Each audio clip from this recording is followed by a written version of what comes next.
Hi, Joni. How are you? How are you? Good.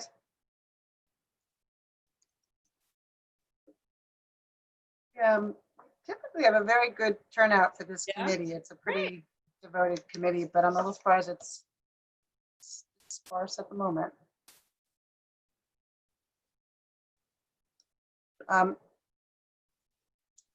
So thank you for doing that.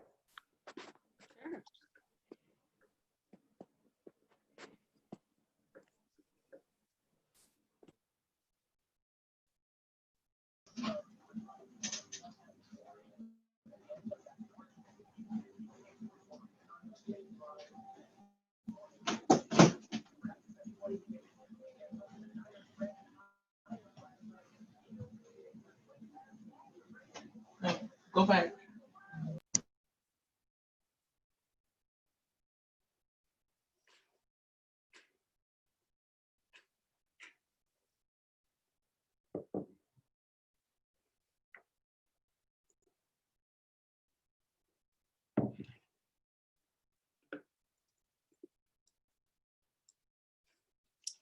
I know Ariel Pellets and Marissa Sinigo will probably join with the presenter link too, Okay, the panelists. as panelists, yeah. There she is.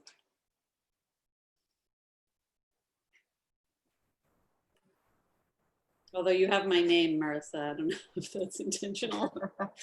Oh, wait, can I change that? Yeah, if you go to the top right of your box, Yeah. you see the 3 dots, Yeah. rename. Were you pretending to be me at something? I just followed the link you sent. Yeah. Aria will probably have the same. You're an imposter. We look so much alike. I know. I'm a few shades lighter, I would say.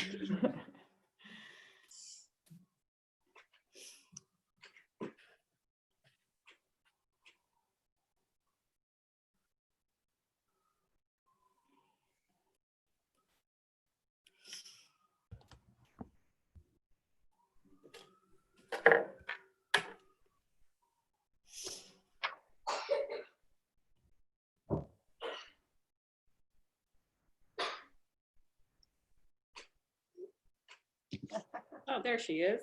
Hello. You have to change your name though, because you have my name. Who, me? Shows How do up I as do me. that? In the top right of your box, you see where the 3 dots are? Yes. Rename. Yes. Okay. Voila. Hello, Marisa. You look lovely this evening. Thank you. I got some vitamin D today. That's nice. Yeah. And another Ariel I see. How lovely. Hi, how are you? You can never have too many. I chose that name myself, actually. It's a nickname. Really? That's cool. Oh, Years and ago. we have a Munchkin. Hello, Munchkin. Are you ready to help some people tonight? Solve all the world's problems. Oh, look at that, sweetie. No, it's all right. Lovely. This is me. Lovely, lovely, lovely. Oh. Well, thank you for having me. Come sit with daddy. Yeah, come sit with daddy. The little angel. I have a weird light streak. How do I make it stop? Ugh. Things never. That's a lot.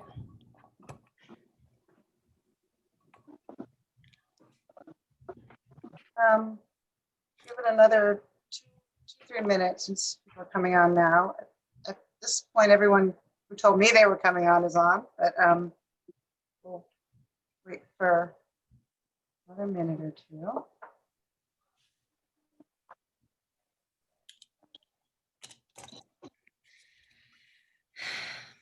And this is the maiden voyage of our webinar-based Zoom for, at least for this committee. I don't know if it's for CB6, but so we have the attendees and our panelists, and the panelists who will, some of whom I think you'll have to introduce yourselves, but the committee, anyone who's on the panel is either presenting or is a committee member. And I'll just start now by introducing myself. I'm Ariel Krasnow. I'm the Housing Chair of the Economic Waterfront Community Development and Housing Committee. Mark, do you want to introduce yourself? Sure, I'll unmute myself. I'm Mark Shames. I'm the co-chair of this committee on the waterfront development side, and I'm the chair of the land use committee at CB6. And I'm Rick Luftglass, and I am the Economic Development Chair and co-chair of the EWCDH Committee. To those in the know. Right. So, so thank you. We have two different presentations for tonight. And I think I see John Sanchez is on. He'll be our second presenter. But what I would like, and I'll probably have to say this again later on, to committee members, we're going to have the two presentations, and then we have a little bit of business to take care of just as a committee. In terms of our next meeting, Natasha Amat would like to talk a little bit about the small business subcommittee. There's some information that went out about the waterfront development, which is on Mark's end, and then just to touch base about, upcoming Gowanus rezoning. So we just want to keep people on the committee to stick around after our two presentations. So our first presentation, and I will introduce Joni Kletter, who is the commissioner for Oath, otherwise known as Office of Administrative Trials and Hearings. And she's here to present the MEND initiative, mediating establishment and neighbor disputes. So I'll hand it over to you, and you can introduce your panel. Yeah, well, thank you so much for inviting us to be here. I'm joined by Ariel Palitz, who is the executive director for the Office of Nightlife, but she's also known as the Nightlife Mayor, as the mayor likes to call her. And she does bill signings, after midnight and Right. tours the town. And then Marissa Sinigo, who's my deputy commissioner for communications and press, is also with me. And I just want to talk a little bit first about Oath, because many people don't know about us and don't know what we do. Our primary goal really is to provide fair and impartial hearings for individuals and businesses that receive summonses from the various enforcement agencies throughout New York City. And as many of you know, there are numerous enforcement agencies, from Department of Transportation to parks to sanitation to consumer affairs to health to buildings, etc. And we are the place you come if you want to challenge that summons. And we are essentially a check on the agencies. We are independent, and our goal is to provide a fair opportunity for anyone who wants to challenge that summons to have the summons dismissed or have the fine reduced. And we process, there are over 800,000 summonses issued by city agencies every year. Close to 300,000 end up coming to Oath for a hearing. We are now doing fully remote hearings. We actually transitioned immediately right when COVID happened, which happened to be the same time that I started as commissioner. So it was a very intense time, but we immediately transitioned from in-person hearings to telephonic and remote hearings, which has been very successful. And we've done close to 40,000 remote hearings since mid-March. So we're really proud of everything we've been able to do during this crisis, because it is a difficult time for so many people, and we want to make it as easy and convenient as possible to challenge a summons. In addition to our hearings division, and I should add, as part of the hearings division, we have a very robust help center. So if you ever have a question about your summons, or you want help on how to prepare for your hearing or what documents to bring, I highly encourage you to reach out to our help center who can assist you. In addition to our help center, we have a trials division, which is mostly for city employee disciplinary cases and more complicated contract cases involving the city and other outside entities. For our purposes tonight, I'm not really going to talk much about the trials division.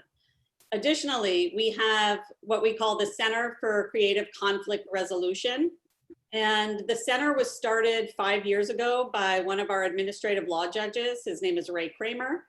And he started the center as a way to resolve disputes among city employees because he was hearing so many of those city disciplinary cases.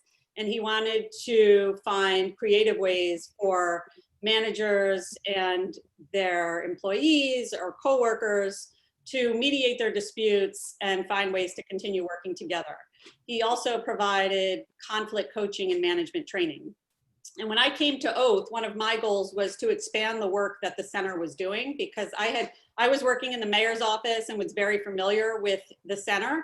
And I wanted to really find ways to bring that mediation mentality and success to the public and really use it to facilitate communication between opposing parties and just figure out creative ways that we could use mediation to resolve disputes. And I live in Brooklyn, I live in Park Slope. I had been a part of Brad Lander's participatory budgeting project for many years. So I was familiar with how to use like facilitative dialogues, to come up with solutions. And I was always very interested in civic engagement. I actually served on Community Board 6 for a couple of years. So this type of work was always interesting to me. And for better or worse, COVID gave us the opportunity to expand the work the center was doing. And so one of the programs we just launched is called MEND, as Ariel mentioned. And we'll put a link into the chat Marissa already put the link in, so you can go to our website and get some more information about MEND. But the goal, and this was launched with Ariel Palitz, who's the director of nightlife. It was actually, I think, originally her idea because she had seen so many complaints coming through 311 regarding nightlife and venues and restaurants and bars who were getting complaints from neighbors regarding noise and garbage and other types of complaints as they were starting to open, and particularly now with the outdoor dining. And so we wanted to come up with a creative way to use mediation to resolve some of those disputes. And we have taken on the project at Oath. We have both the in-house mediators as well as a number of pro bono mediators that are offering their services to help the restaurants and neighbors come to creative solutions. Additionally, we are available to offer landlord-tenant mediations because we know how difficult it's been for small businesses during this time. And you probably saw the New York Hospitality Alliance survey, which found that 87% of businesses were unable to make their full August rent. So we know there's a lot of businesses struggling right now. And we've talked about ways we could use mediation to renegotiate rents, mediate waiver of rent arrears, help parties bargain for various creative solutions around those landlord-tenant challenges. And I can talk a little bit more about it if there are questions, but I want Ariel too to just talk a little bit about our collaboration and what she's been doing over the last year to help get this project off the ground.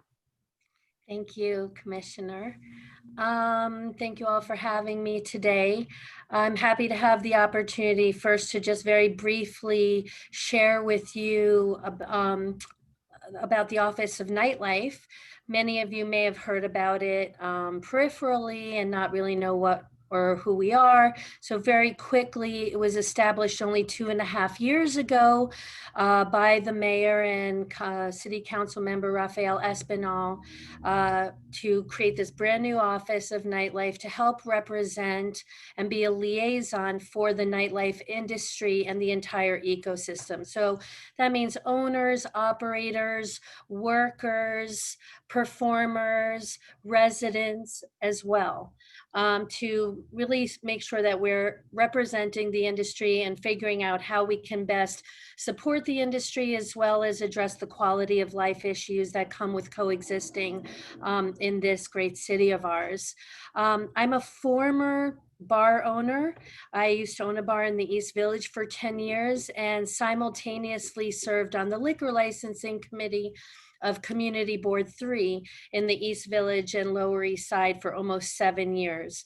And so you really can't have a thriving nightlife industry, which for the record includes bars, clubs, restaurants, live music venues, as well as DJ dance clubs.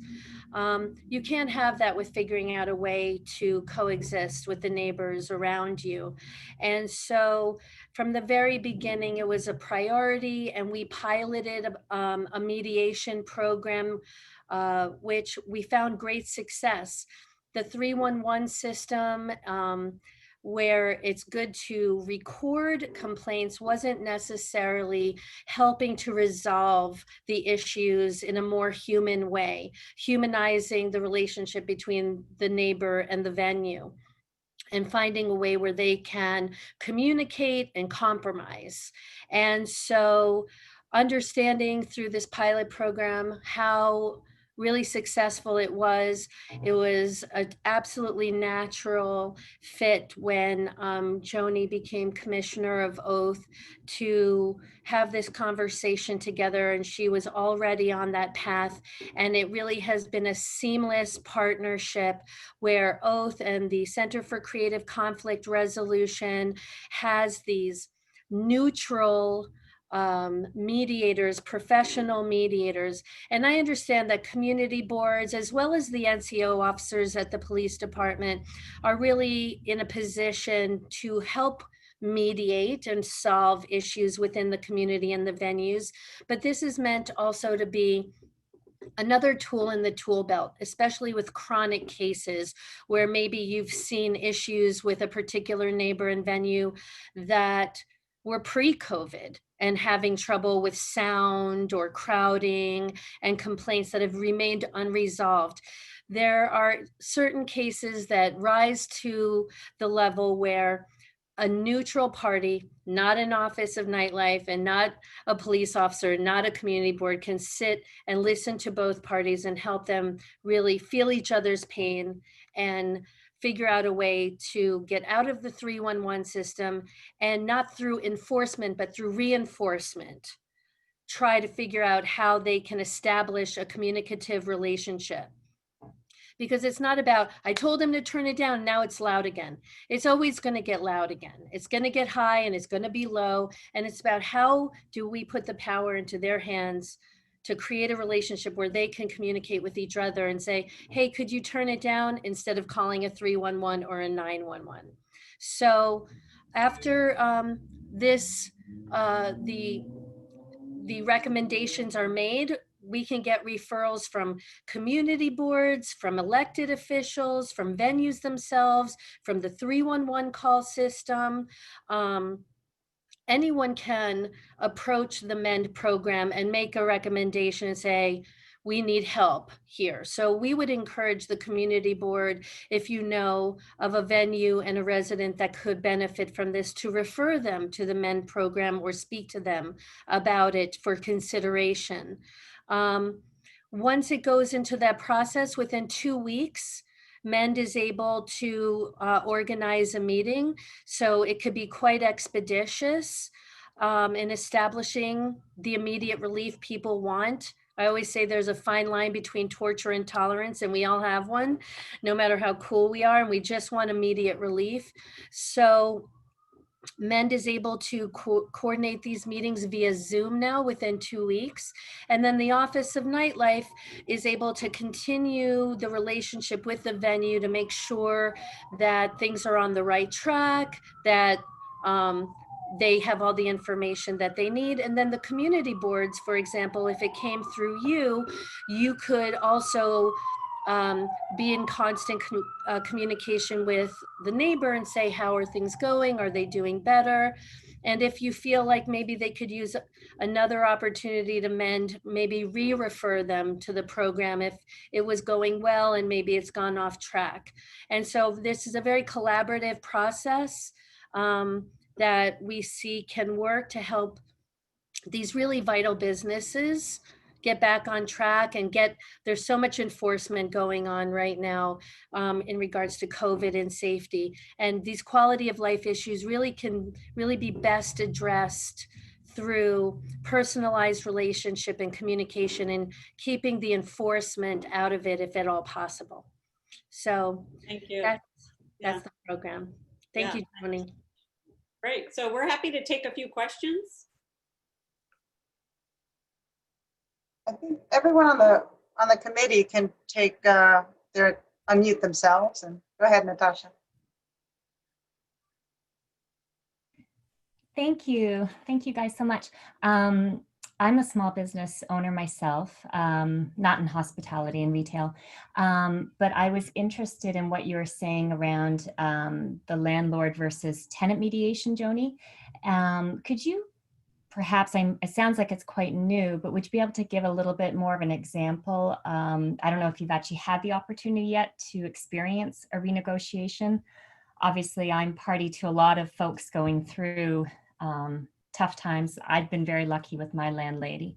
But if you could speak to any examples. So it is very new, and we're still like in, this strategizing phase. I actually have a call with Small Business Services tomorrow to see how we can get plugged into their commercial lease assistance program and use our mediation services along with the legal representation that they're providing to certain folks. But yeah, I mean, this would be situations where the city's not going to be able to offer a grant or anything else. We're really simply trying to get the two parties to the table together to work out whether the lease, any overdue amounts and arrears can be somehow waived, or the rent itself could be renegotiated. And there's also potentially a way for parties to bargain so that the landlord could maybe engage in profit sharing in exchange for reductions in rent or a waiver of arrears. There's just a lot of creative solutions that I think could potentially work here, and we're still in the strategizing phase. But if anyone came to us right now and said, hey, could you potentially mediate this dispute? We do have lawyers as well as non-lawyers who can act as mediators in these cases. So we're willing to take it on if the parties themselves are willing to engage in the process. Got it.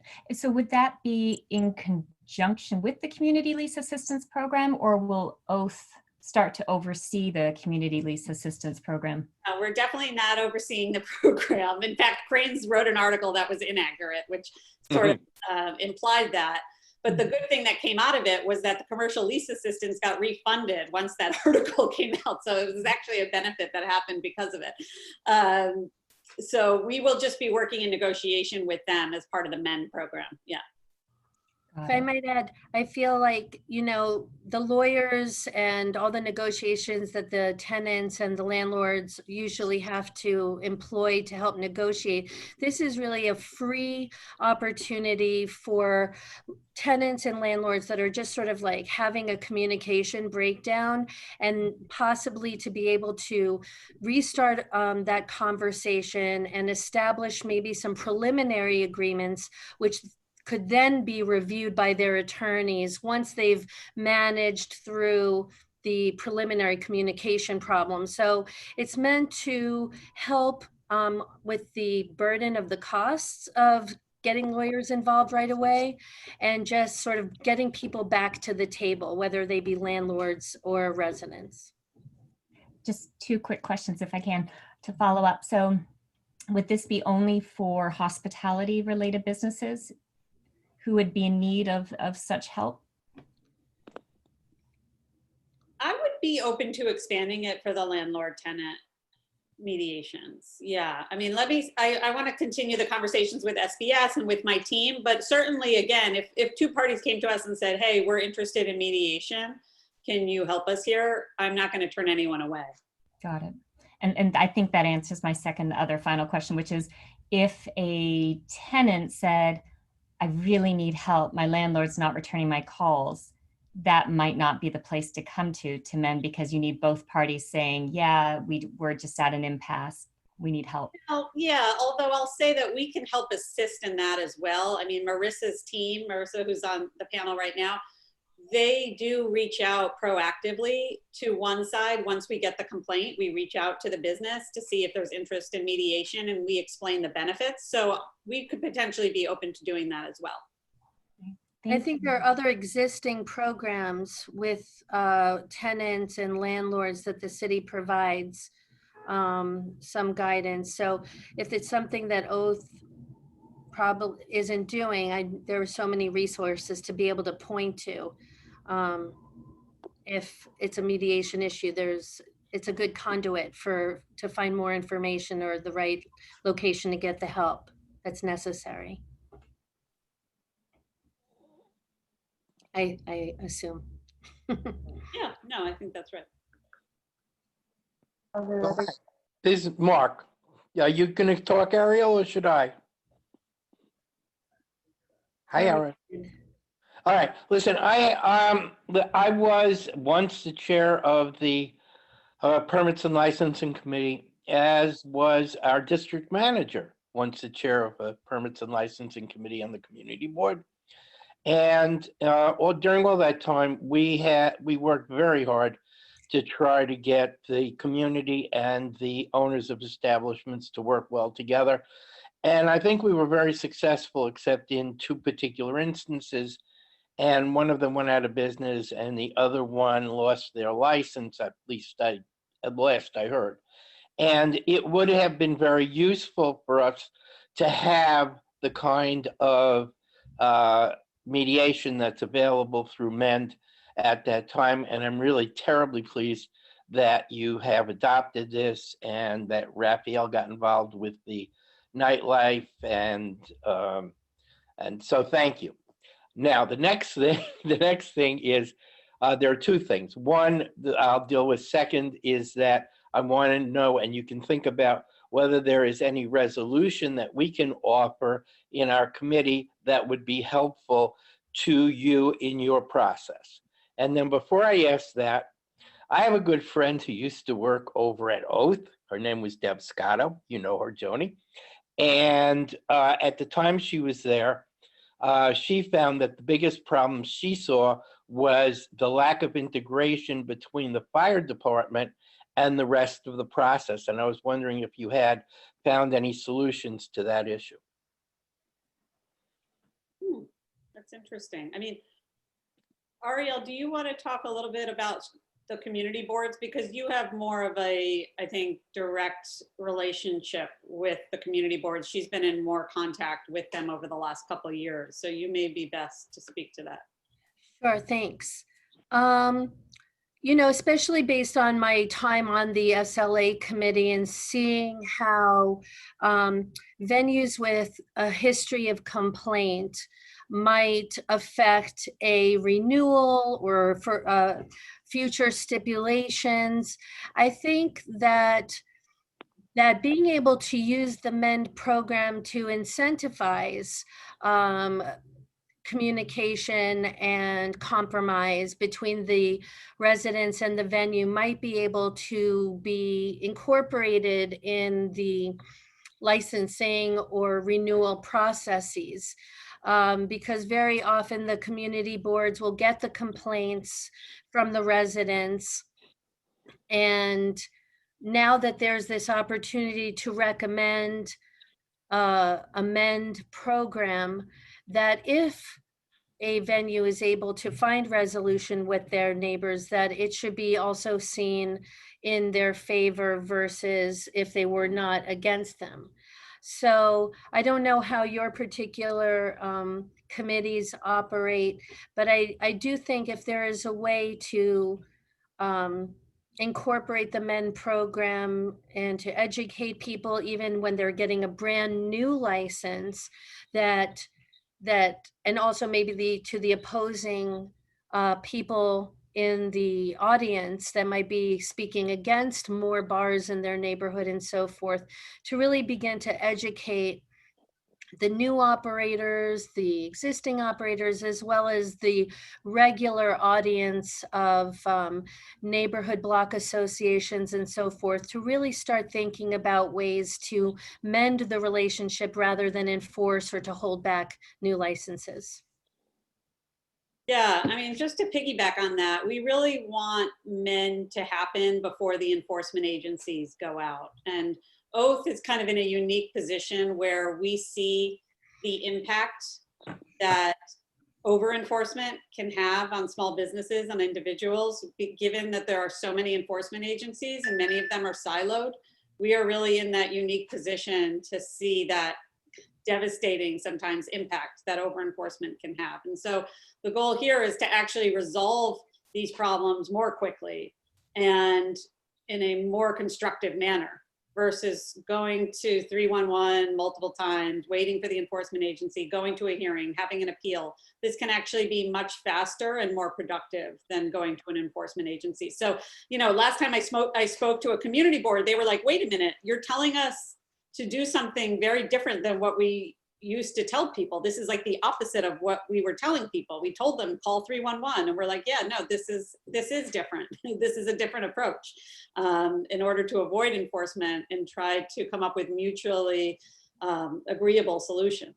So in terms of FDNY, I'm not sure what you're referring to, and Marissa isn't either regarding FDNY issues. I will say that most FDNY summonses that are issued allow for cure periods, which I think is very helpful. It gives people an opportunity, usually 60 to 90 days, to fix the problem before they actually get a fine. So I haven't had any problems working with FDNY since I've been at Oath. Okay, I'm glad to hear that.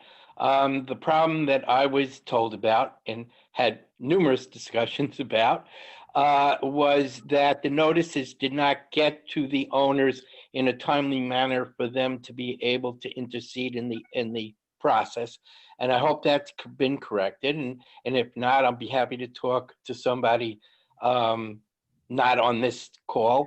I'll follow up with you. Yeah, Okay. let's follow up.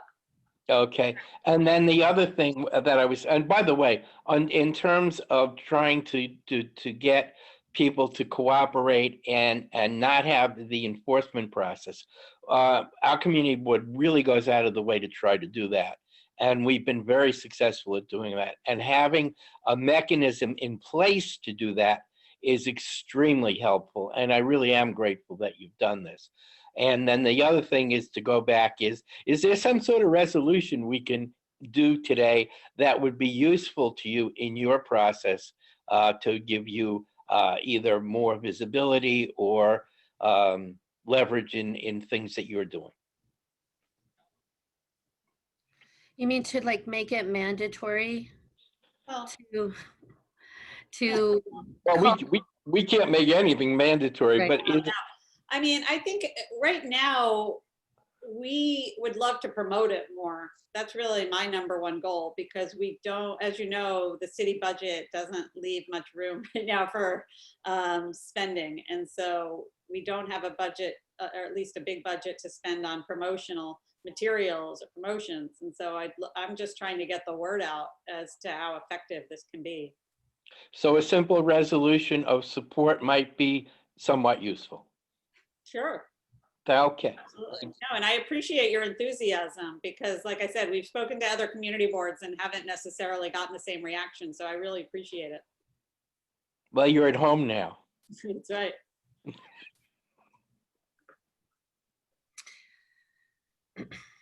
I would also just like to take the opportunity to say that on Thursday at 12 noon to 1:30, the Office of Nightlife is convening a multi-agency town hall to help go over the guidelines for indoor and outdoor dining.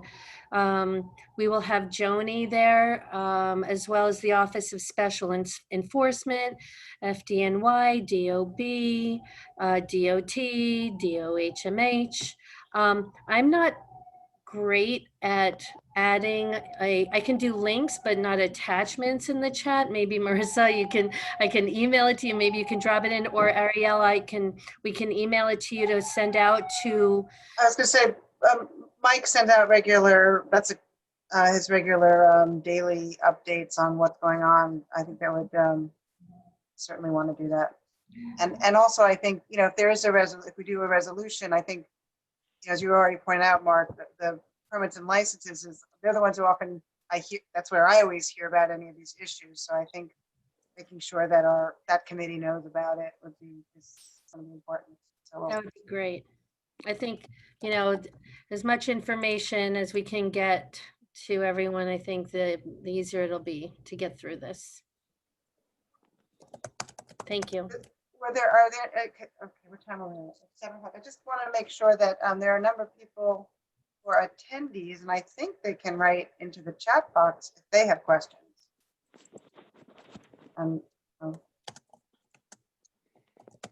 Got a minute? And if not, are there any other? Marissa can put in her email if anyone else has questions that they didn't get to ask, and they're welcome to send us an email. Great. Okay. I wanted to ask really quickly. So I know you said, perhaps I just missed this. Hi, I'm Samara. I'm a community board member.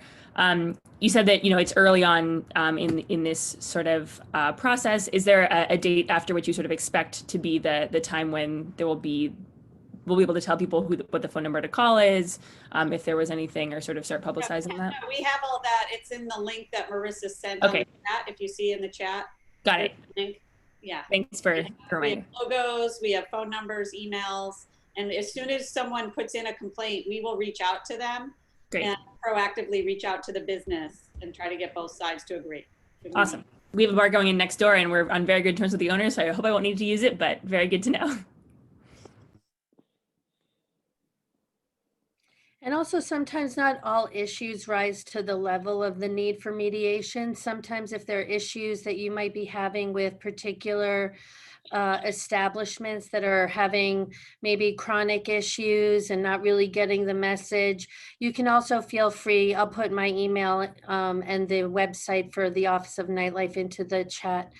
And you can just say, could you possibly reach out to this venue and let them know we're having so-and-so a problem, and we can help to navigate them into compliance and have a better understanding of what the impact is that they're having on the community. And sometimes that's all they need, So I'll do that now.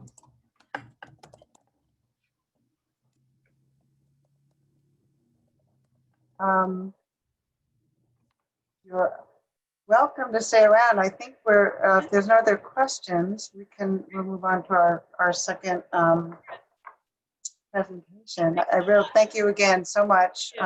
This was, it's really exciting to know this exists. And as you said, most of us know there was a problem there, but didn't know that this office existed to help out.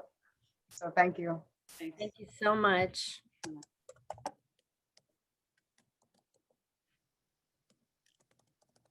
John, I saw your face pop up. There you are.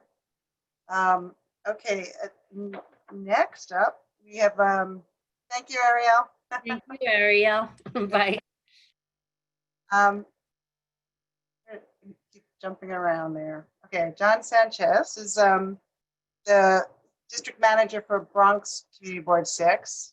As I said in my email to you, we got the B, you had to go out with the full Bronx. I'm not sure which is, better.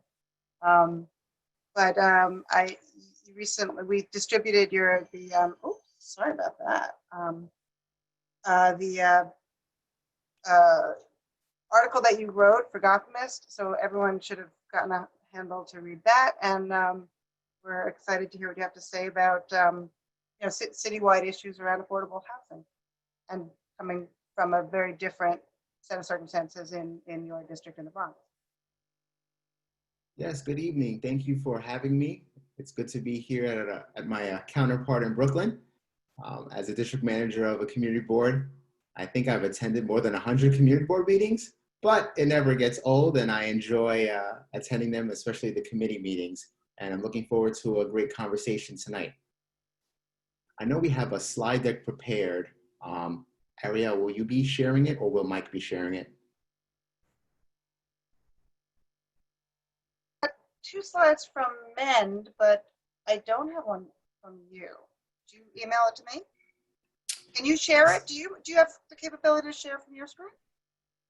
It says host disabled attendee screen sharing. Oh, I'm not the host either. So I can, if you email it to me, I can certainly put it up. I think, because it looks, oh no, I can't either. Hold on, I'm gonna get I got a way to do this. Just wait a second. Let me get this going here. Okay. Oh, he's got it. He's on it already. Ty's on it. All right. Thank you.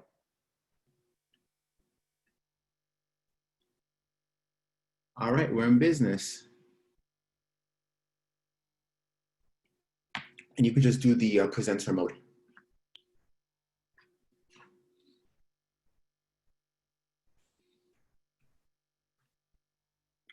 Is everyone able to see this? Yes. Yes. Okay, do you want to just say next slide for me? Yeah. Okay. All right. Well, thank you again. I want to thank Brooklyn Community Board 6. I want to thank Mike, the chairs of the Economic, Waterfront, Community, Housing, and Development. Thank all of the respective chairs.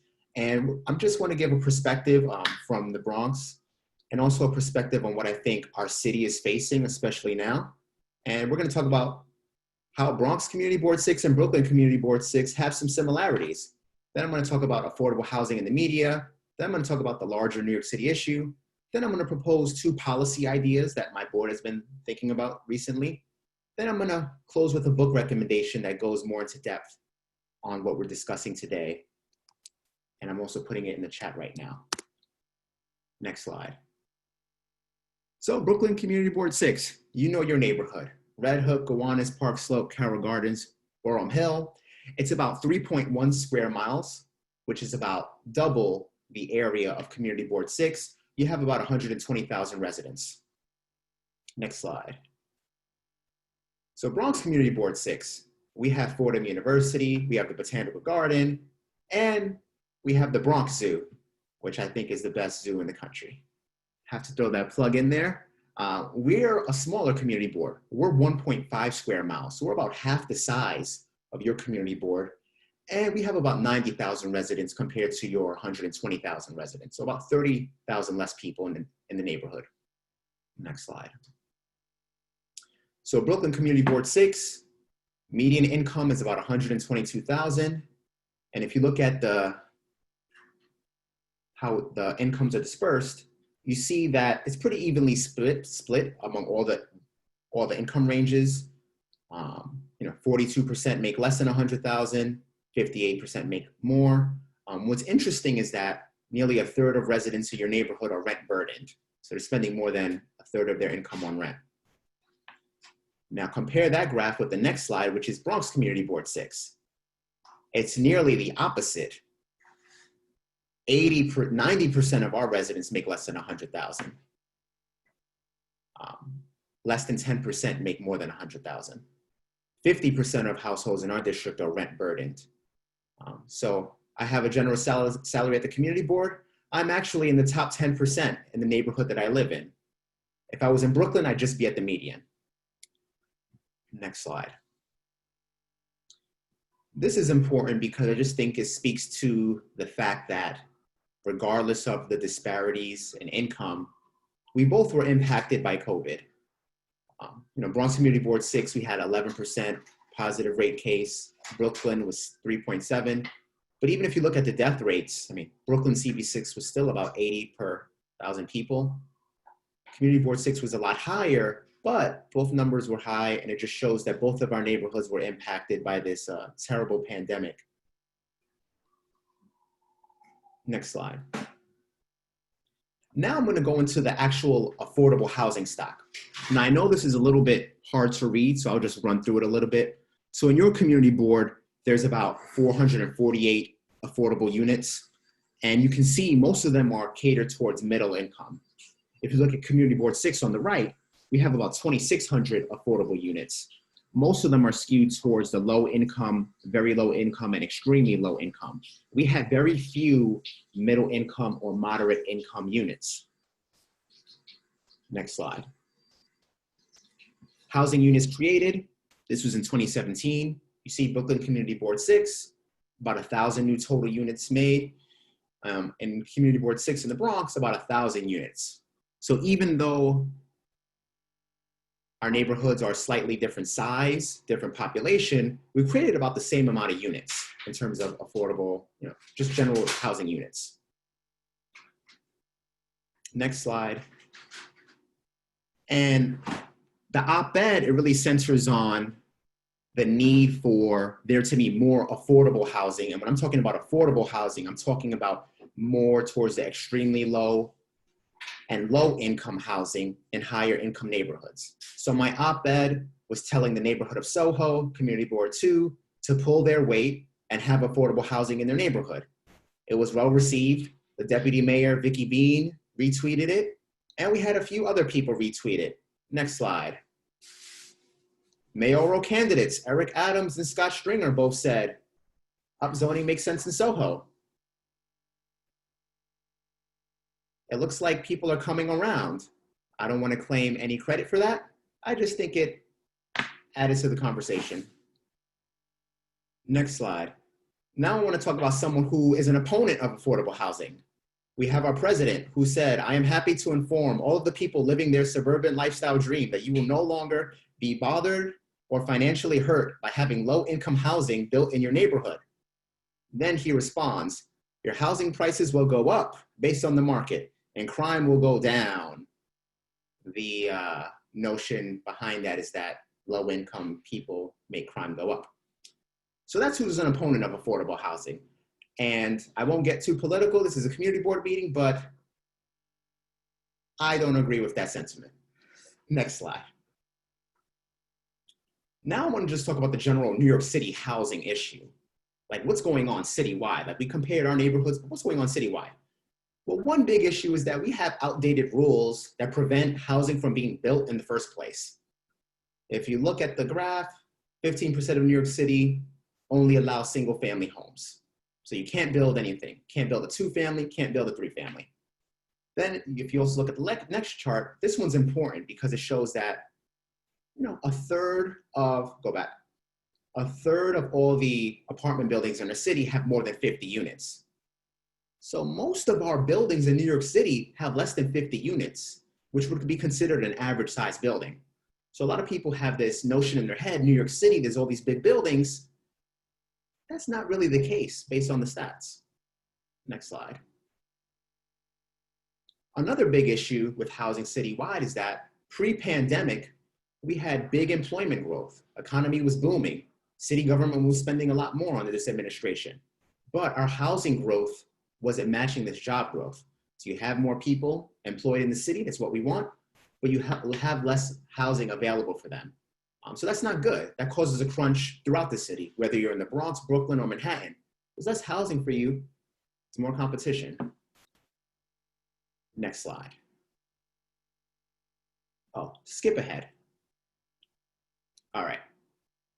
So one thing that we want to push that the community boards have been interested in is that we want to just legalize apartments. So if you look at this map, those pink areas are where you can't have more than a single family home. So you see a lot of it's concentrated in Staten Island, Southeast Queens, Northwest Bronx, Riverdale. You have pockets in Brooklyn, and your neighborhood, not so much. But still, I mean, these are areas where some of them are close to the train. And literally because of outdated rules, we can't even have a duplex or a 3-family home, which limits who can live there. Now you can go to the previous slide. Another idea that we have is taking advantage of something called ADUs, which are pretty much just attic or basement apartments. I don't know how it is in Brooklyn, but in the Bronx, there are several basement units where people are living. They're often not regulated. They're often not safe. They can be a fire hazard. Well, this is a cheap way to create more housing because we understand the big budget crisis we're facing. So it's a good way to have housing at a lower cost, but it also helps homeowners. Homeowners that want to have an extra tenant, you have an accessory unit, you get more income, and you're providing someone a home. We think that's a win-win. 2 slides ahead. Show you another example, just so you can visually see what an ADU is. And when I say ADU, just think of a garage or basement apartment. So you look at the right, there's multiple ways to do it. You could have a home over a garage. You could have a garage conversion. You could have a standalone unit, or you could have it in your basement or attic. So there's multiple ways to do it. And remember, there's already 114,000 units in New York City that just aren't regulated right now. Next slide. So New York City was looking into this pre-pandemic, and they were looking at East New York, which is Community Board 5 in Brooklyn. And the program would have helped homeowners get interest-free loans, convert their units, and provide homes for people, which is what we all want. Unfortunately, the city ended that program due to the pandemic, but our board, and I hope your board feels the same way, we think we should expand this pilot program, because if there are homeowners that want to earn extra income and provide homes to people, we should be promoting that instead of ending a program before it even got off the ground. Next. So I really want to engage in conversation. This is the book recommendation I have. It's called The Color of Laws by Richard Rothstein. And it talks a little bit on zoning, but it also just talks about how a lot of these outdated rules, they're called zoning. I just call them outdated rules because zoning tends to scare people. A lot of these rules were dictated by government agencies from the federal level on down, and not with any rhyme or reason behind it. The rhyme or reason behind it was to segregate and have exclusionary parts of this city. And I think New York City is still the greatest city in the world. It's a city of immigrants. It's a city from people from all over the world. We should be inviting people to want to live here rather than closing their doors and telling them to live elsewhere. And with that, I'll be glad to have some conversation with you.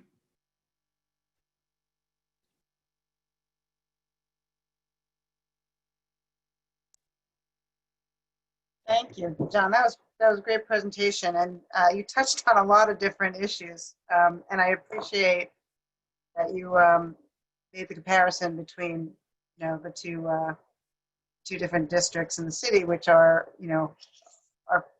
quite different and face somewhat different struggles as well. I have some questions, but I'm happy to open it up if somebody wants to start. And once again, we can start with the committee, and then people can put questions into the chat if they have any.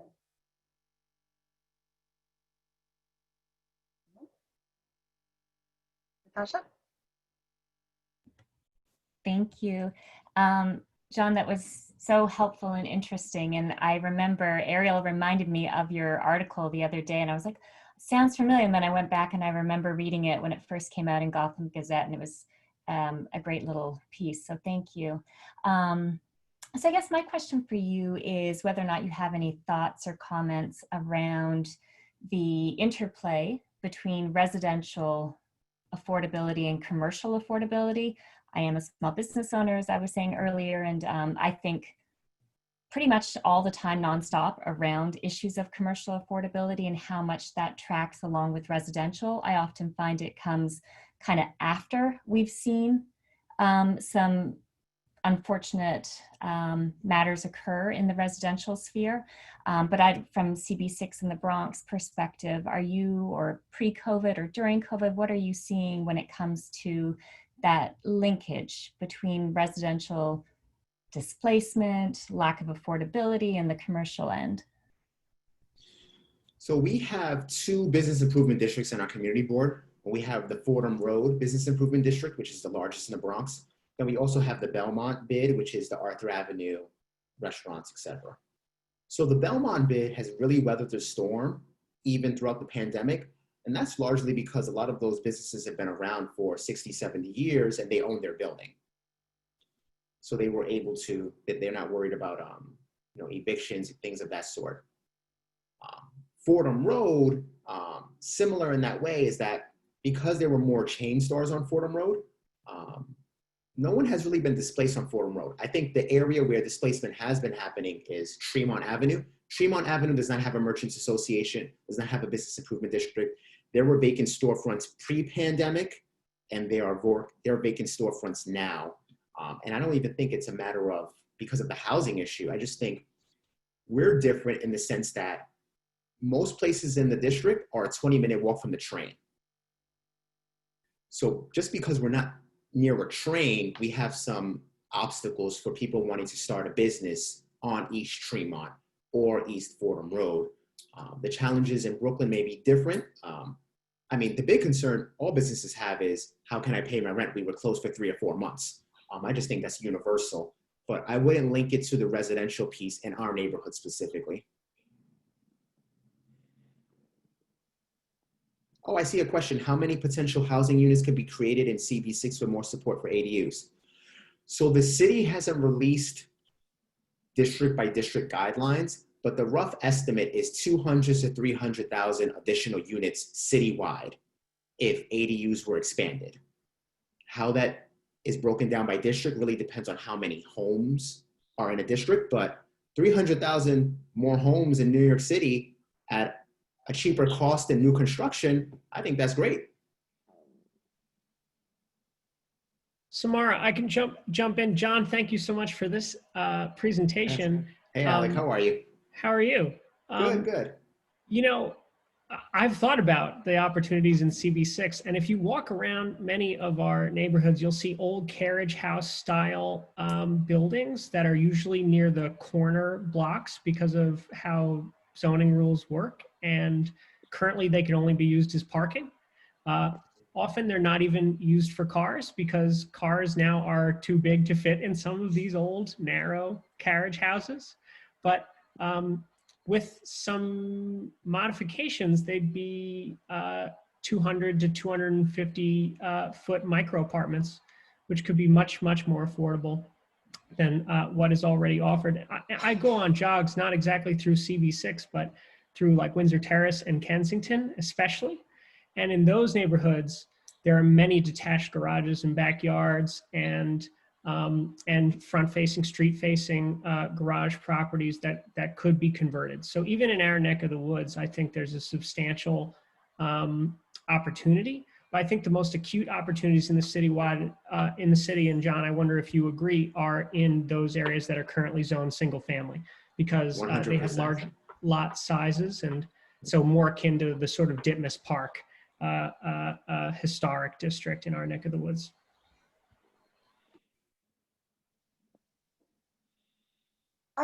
So I have a question which is kind of based a little bit off of your original, the article, but in looking at the numbers there, the thing that I found most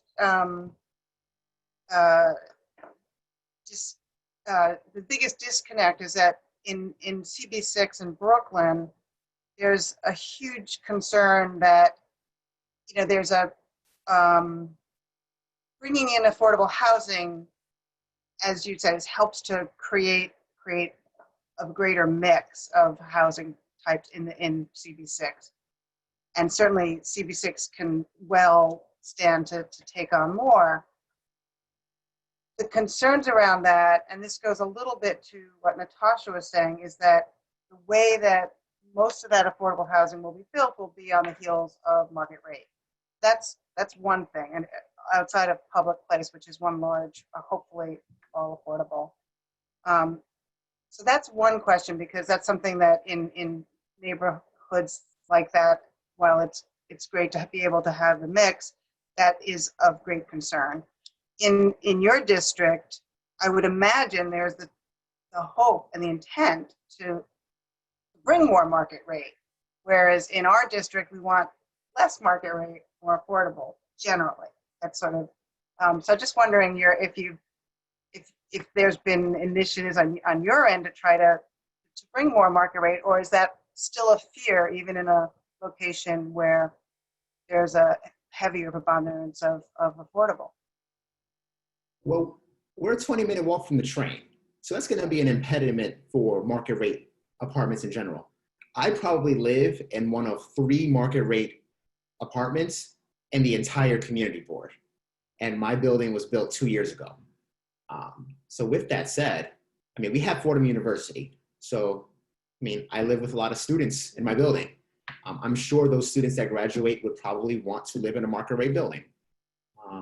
And even my community board members, they'll say, yes, we need low income housing, but we don't want it to just be all low income housing. And usually the finances as all of you can attest to when you're meeting with developers, the finances work out that you can't just have all low-income housing without a deep subsidy. And because we're facing a $5 billion deficit, there's a lot more capital money. Now, in response to your question, there are neighborhoods that can have more market rate apartments, yours and several others throughout the city.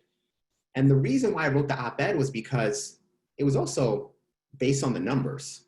If we have more market rate units in wealthier areas, they require less subsidies for the lower income units. So the small amount of subsidy dollars we do have can be invested in the poor areas that really want the extremely low income housing, 20, 30% AMI. I know some people never want market rate housing, but with limited funds and limited resources, which is what we're facing right now, you need the market rate units to pay for the lower income units. Maybe if we were in a different financial position, you could have all low income housing, but we're facing a dire financial crisis. And we need to say, if we only have 400 million for affordable housing in the city, where are we gonna put those dollars best to use?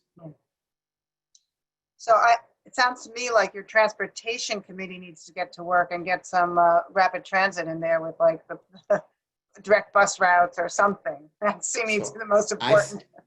I support bike lanes and busways, but I mean, the real tragedy of our district not being close to the subway, it's because we had an elevated train line, but it was tore down in the 70s. And the city never gave us a suitable replacement for that. We've been pushing to have a busway, a dedicated busway on 3rd Avenue.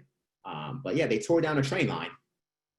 Dedicated bus lane, that's proven around the world to be incredibly useful. I don't know why we can't, the few that I do know in the city, like West 86th Street, it's amazing. Like, works. So it should get that. Anyway, any other questions? Are there? Oh, I see a question from a David. Yes. An ADU may be fine for singles or couples, maybe raise a potential conflict with the city if a unit becomes too small for a family. I think we need to think post-pandemic and plan long-term. I think we're hoping we get a vaccine soon. But this ADU project, this would be a 5 to 10 year plan. So I hope we're not dealing with this for 5 to 10 years. And with that said, the city can take steps to start planning afterwards. The next question is estimating the increased tax income for our area through ADUs. So that would be the question, how will the city determine how property taxes are assessed? I'm guessing they would tax the rental income you receive from renting out your unit, but it can be figured out. That's what the legislators are there for. Yeah, this is Mark. The ADU program, you say it has been halted. I assume it has some financial basis for halting it, but it doesn't seem to me to be the most expensive way to create units. And I was wondering your thoughts on that. And in our area, unfortunately, instead of creating units, many of our multifamily, smaller multifamilies with 3 and 4 apartments have been converted into single families, so we're actually losing units. Yeah, I do not agree with that. We shouldn't be taking away units at all. We should be adding more units. I mean, think about it. Like, we have 8.6 million people in the city, and we're seeing a lot of doom and gloom from outlets that people are leaving, but most people are still here. In the next 10 years, we may be at 9.5 million people. And right now, we don't have enough housing to accommodate another million people in New York City in the next 10 years. So what does our plan have to be for that? We have limited space in the city. I think ADUs are a cost-effective way to be a part of that.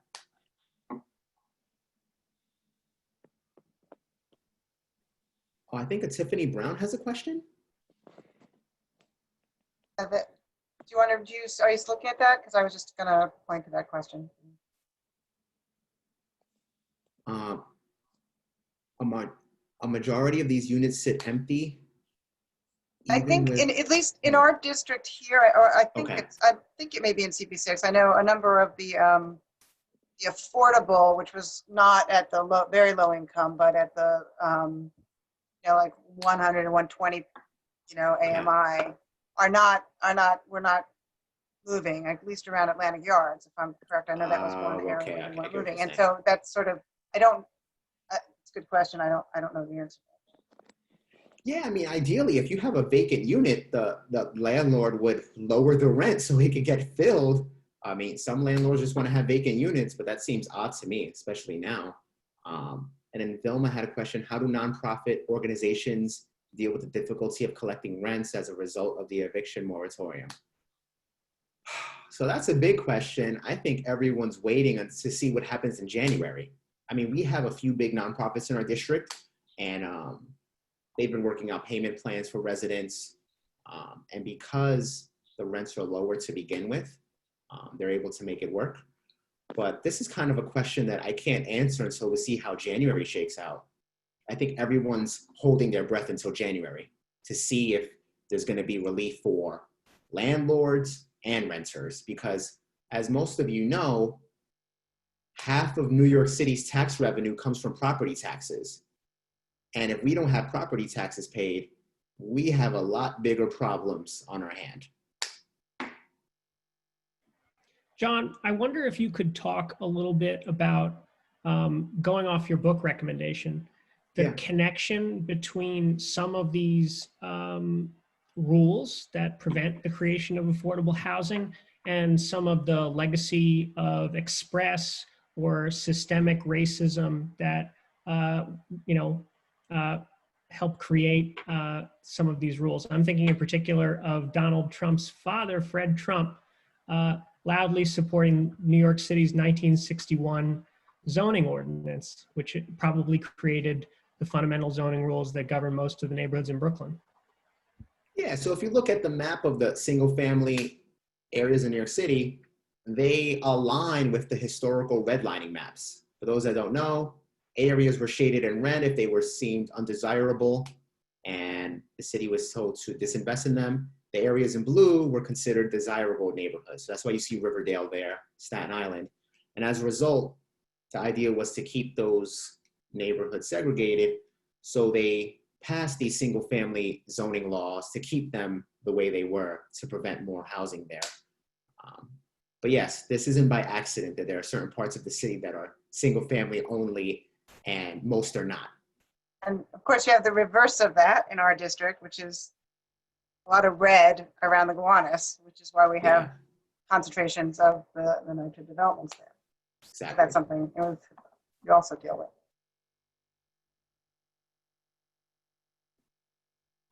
Well, John, going off of Mark's question to our prior panelists, I wonder, would it be useful or a good idea for the committee to propose a resolution of some kind? I could imagine a resolution that builds on things this committee has said in the past, that we know that there's an affordable housing crisis and that our community, like other communities, has a responsibility to address that crisis. And maybe going off your recommendation, the resolution could say that we encourage the city to expand the basement pilot, to refund the basement pilot, expand it, and to consider ways to allow for accessory dwelling units citywide.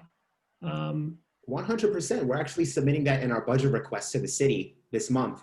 So that would be a big help because I think it's something that impacts every neighborhood in the city. And if we can have more housing units and also help homeowners out, I feel like it's a win-win. Well, procedurally, Ariel, I don't know. I'd be happy to draft such a resolution. We can. I mean, I think Mark and Rick are better on the rules than I am, but we have 2 resolutions, and I know we have a general meeting coming up. I don't know that we have a quorum here tonight, but you have a general board meeting coming up next week, and I'd be happy to help to draft with you tomorrow if you want a resolution around the ADUs. I know there's been a lot of other studies, and I can certainly circulate some of those from CHBC has done an awful lot of study into that, and so there's another group out in Queens that's done a tremendous amount of study. So I know it's very, very, and I didn't realize, I see you have something in there. So I guess you have a lot of information. If I may, we may not have a quorum, but we can make recommendations. Right. And it would be, I think, useful, since we are starting up with general meetings again, to actually have something to put on the agenda for the general meeting. So what I would ask that the committee members stay after the presentation is done. And I'd love to thank our guest, who I read what he wrote. I actually support everything that he wrote, and more. And I think if our committee members stay around after the presentation, we can craft the resolutions that Alex suggested and that I suggest. Thank you all for having me tonight. I appreciate what you do, especially volunteering your time on a Monday night. So I appreciate what you do. Thank you very much, John. All right, have a good night, everyone. Bye. Oh, John, Thank you. we'll get I'm your here. we'll get your presentation so we can circulate that. Yeah, it's public information. Feel free to share it. Okay, we will, and we will.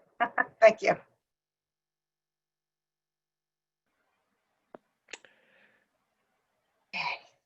So if I may, I'd like to suggest that we that we are resolved that we are in favor of the expansion and continuation and financing of the MEND program to help mediate various disputes between communities and nightlife establishments and landlords and tenants in this difficult time of closings due to the COVID situation.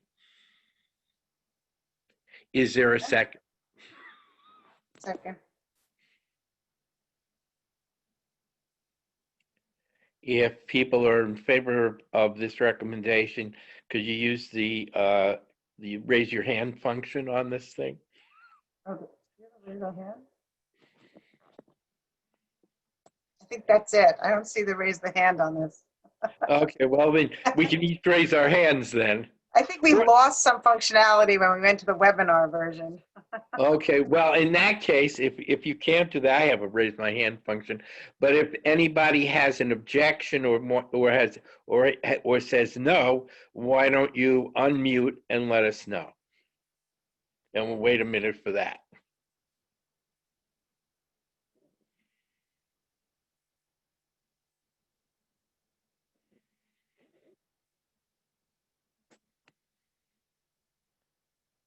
The only thing, Mark, it's not an Yes. objection, but the only thing is I would say that it's critical during COVID, but that I think this is they're looking to do this is for long term and to continue to help ongoing. So I accept your friendly amendment.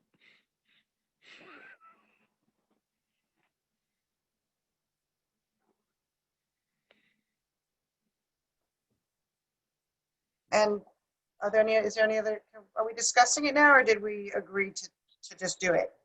As it happened, as the vote happened.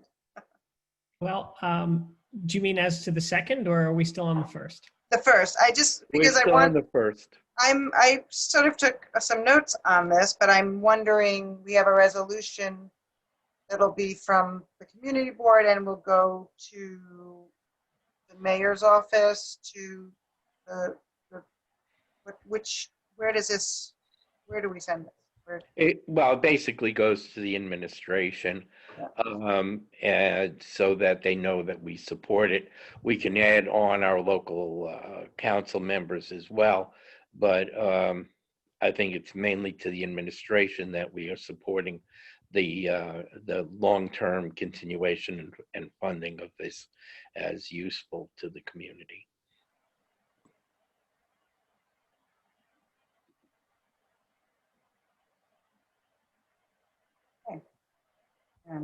Two. Alec, you want to? Okay, well, I'll do my best. I'll take notes.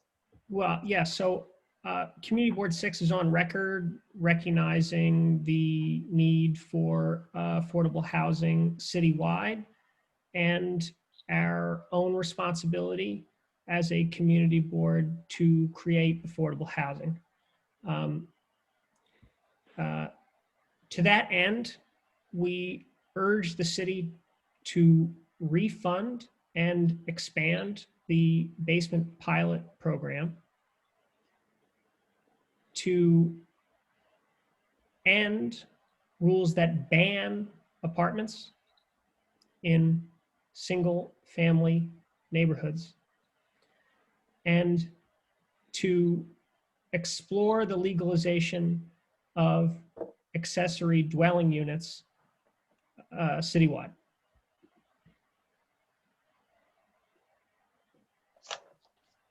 Okay, so is number one, in my one of three parts, you have to expand the basement housing program? Yeah, but the that fund is and expand the basement pilot program. basement pilot program, but is that not part of the the accessory dwelling unit? So here's my understanding of how this breaks down. The city has not legalized ADUs citywide and has never explored doing so. What it did was, in a particular area in Cypress Hills, Queens, and East New York, it said, let's try this out and see how it works. And they put $1 million in, and they got a Cypress Hills neighborhood community development organization to spearhead the program. They found about 40 candidates, and in the process, while they were in the process of helping low and moderate income homeowners build these ADUs, the mayor cut all the funding. And so that's the state of play there. I think so that was its own pilot program out in Cypress Hills for ADUs and legalizing them. Right. And it's how I did not realize that the basement pilot program he was talking about was different. I thought they were one and the same. I didn't.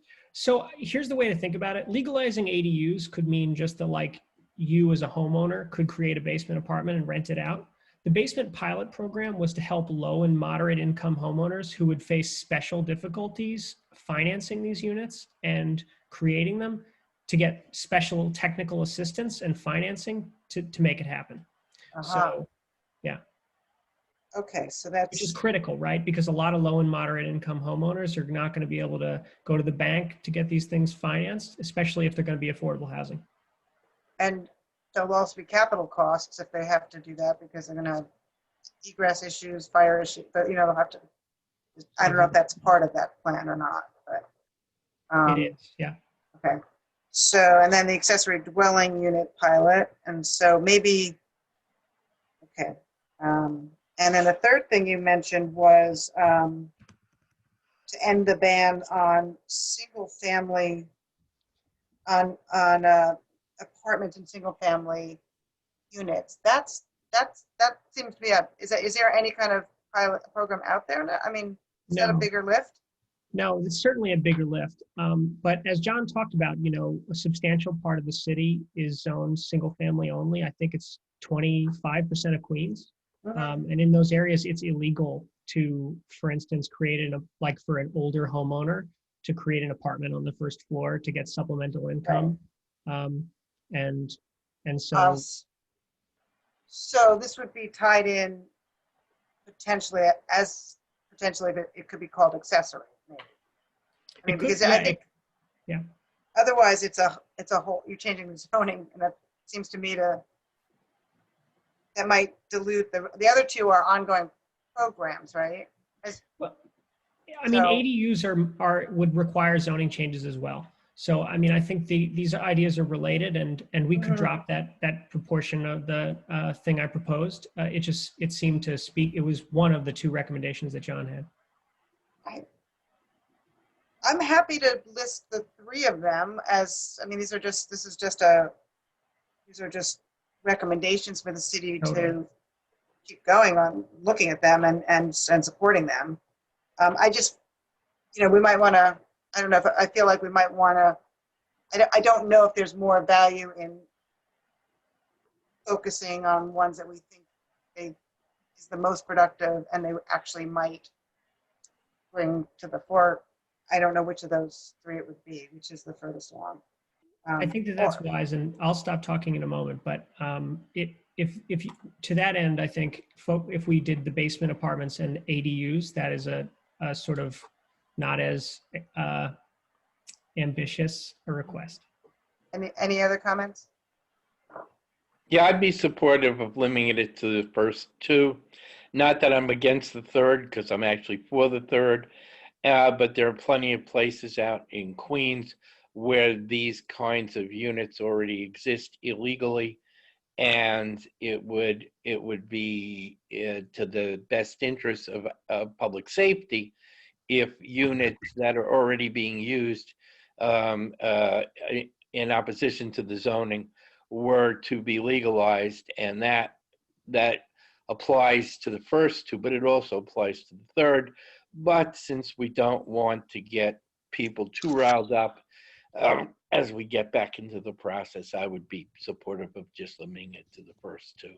When you say the first two, you mean the basement pilot program and the allowing apartments in single family, Yes. existing apartments to be legalized in single family. Mhm. Yeah. So legalization of existing. That's really, that's a legalization of apartments in single family homes, in single family. Okay.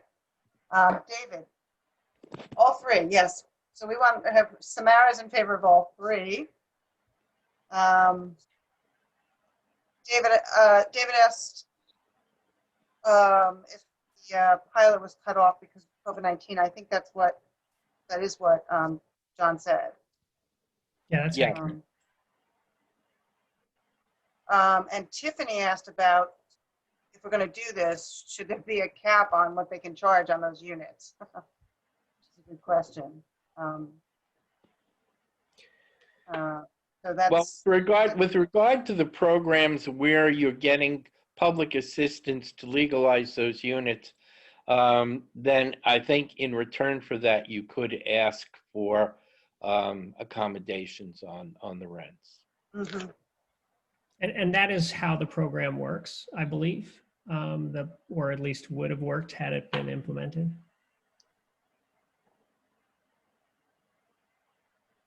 Okay. Okay. All right. We'll work on this. Just page of notes are here. So, and is it okay? Do we just? What's the next step in terms of these? If we don't have a quorum, which we do not. Well, we make a recommendation, which we just did, and we send that recommendation to the full board where we may or may not have a quorum. Hopefully we will. We've hopefully enough people to realize that we're actually meeting again and will have a quorum. And then we can get these things over to the government. The other part of the government where things aren't just recommendations. Make them real. Yeah. Okay, so any other, so I think is there any opposition to the second? Oh, yes. No, the only we have include all three, so we could still do that, which I'm happy to do. I think we agreed. We'll start with all three. We'll let them battle over in the general meeting. And David seconds it. David, are you not on a picture because you went through the regular other route? Is that what happened? Quorum. Bill, I think we have a pretty full slate, so I could pull it up, but I think we only have 9, and I think we have over 20 on the committee now, but yeah, you need half plus 1. yeah. Okay.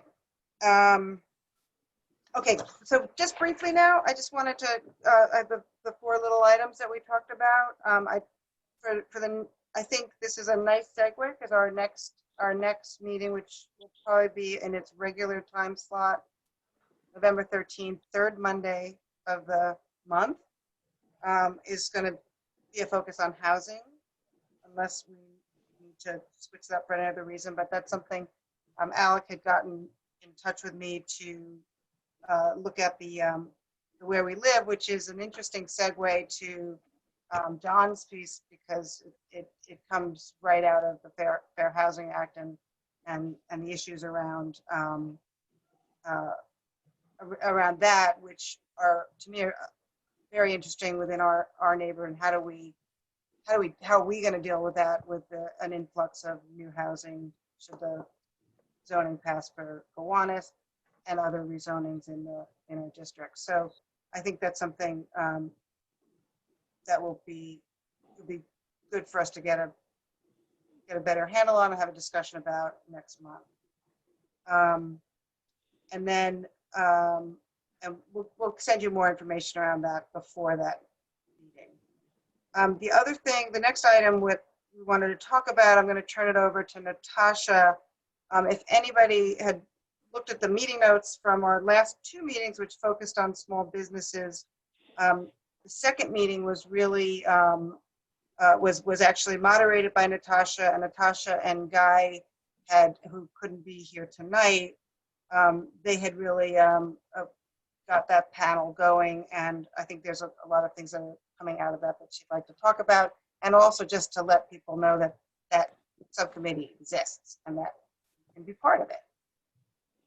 Yeah, so I mean, just very quickly, for anybody who, like me, sees the link between residential affordability and commercial affordability and really cares to kind of understand the trajectory that we might be under in these crazy times, I would welcome hearing from you.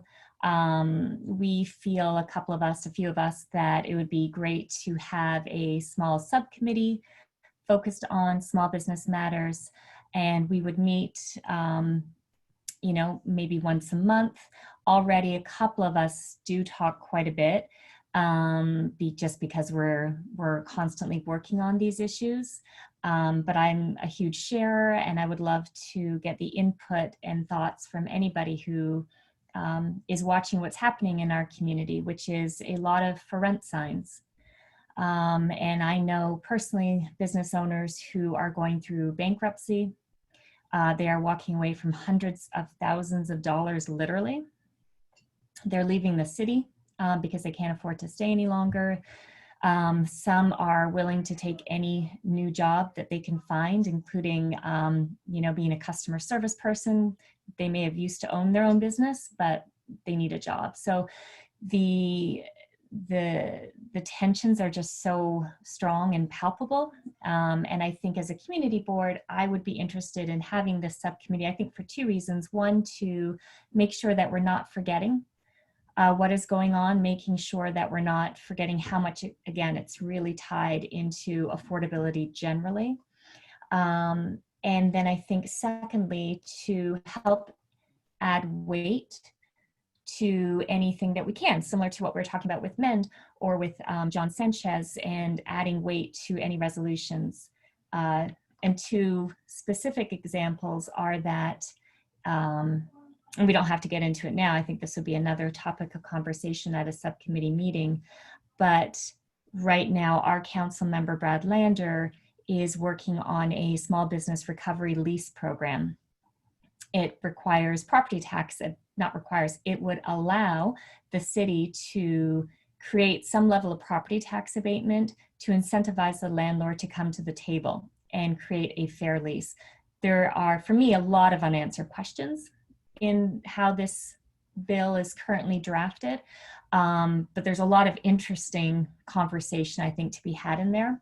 And then the bid, our park slope bid, certainly, and I think generally the New York Association of Bids is looking into permitting that would allow businesses to open up on the sidewalk to a small degree where they can. And so that would certainly be a very community board related matter, I'm sure, to weigh into. So I would just throw that out. You can always email me. I'll put it in the chat right now. And if you're interested to talk about these issues, we can do that. And I don't think formally, Mark or Ariel, do we need to do anything formally? We just say there's a subcommittee, it exists. I think we created the subcommittee in July.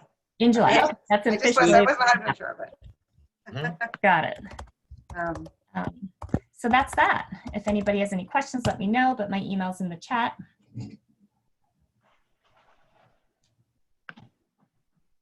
The subcommittee does exist. Great. Mark and Rick, we should make sure that subcommittee, you don't have to be on our committee to be on a subcommittee, right? Anybody from Right. No, actually, you need to be on our committee. You don't have to be a community board member, but you have to be on the. You have to be on the committee. Oh, I And- thought okay. But there may be room to add people to the committee who are very active in this effort. So.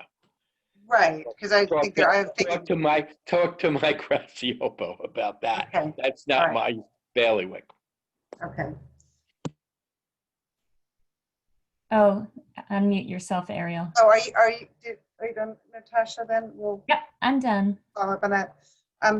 Two other items. One,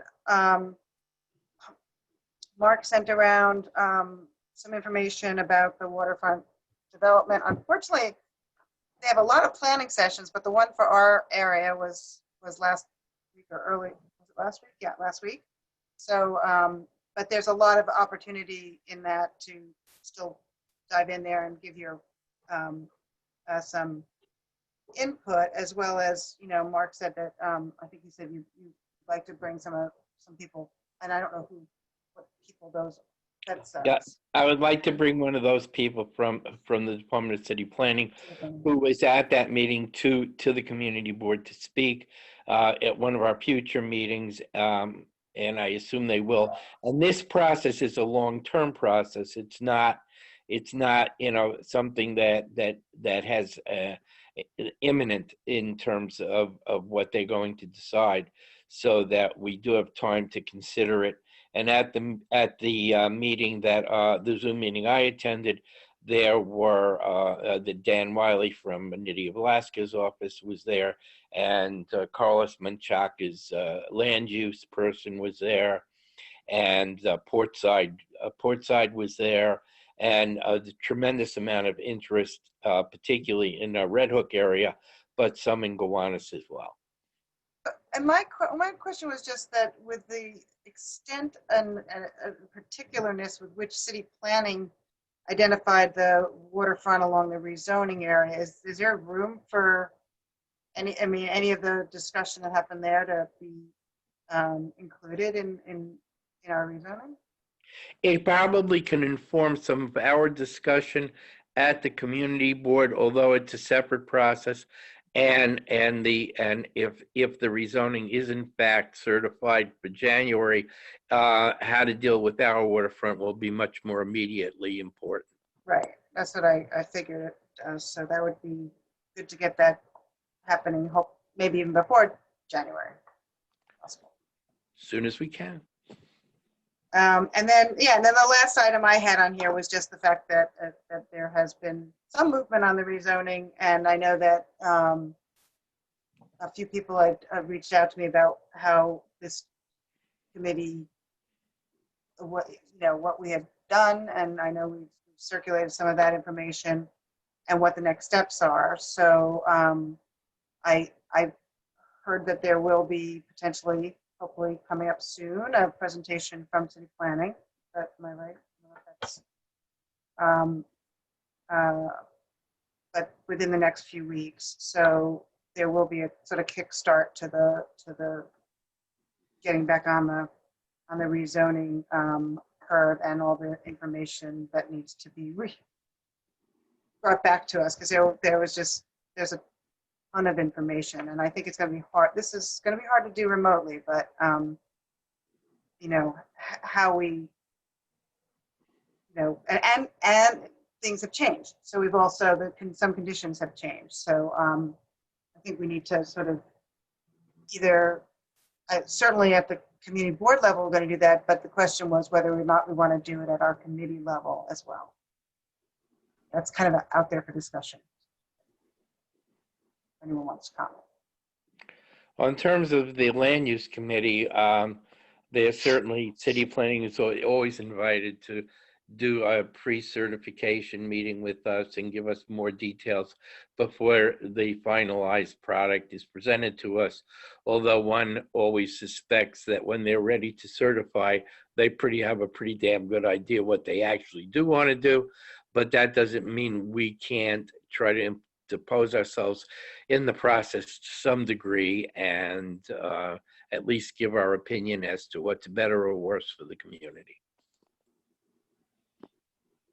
I mean, is there any reason for us as a committee? I mean, presumably if they do some pre-certification presentation again and within the next few weeks to convene just to discuss that and to see, you know, we have our talking points, but maybe we have new people on our committee. There's also things have changed. Maybe we feel stronger about certain things, feel stronger about others. So I just want to. Well, certainly our committee has a couple of aspects, 3 aspects with regard to this in terms of economic development in the IBC, in terms of housing with the NYCHA projects, and in terms of the waterfront. So obviously this committee has an interest in it.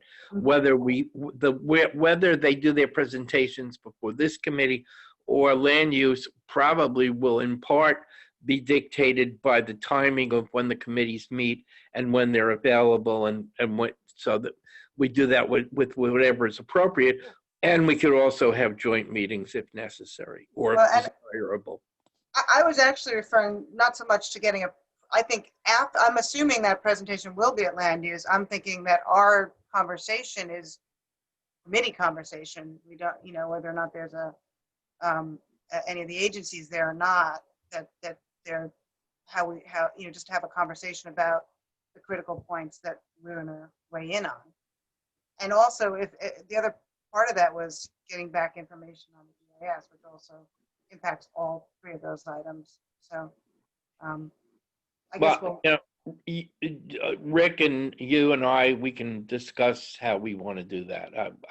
I really haven't thought about that in more detail than the fact that our committee should be involved in the process and how exactly to do that. I'm really open to suggestions. All right, but that was everything I had on my list. Anybody else have any other business they want to bring up?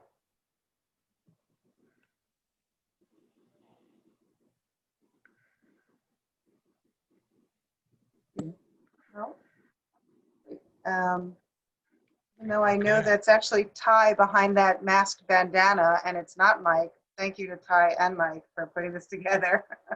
No and problem. for helping out. No problem. Thank you, Ty. I really appreciate you hanging in there and taking care of business. Thanks. Thanks, everyone. Bye. Thank you, everyone. Thank you.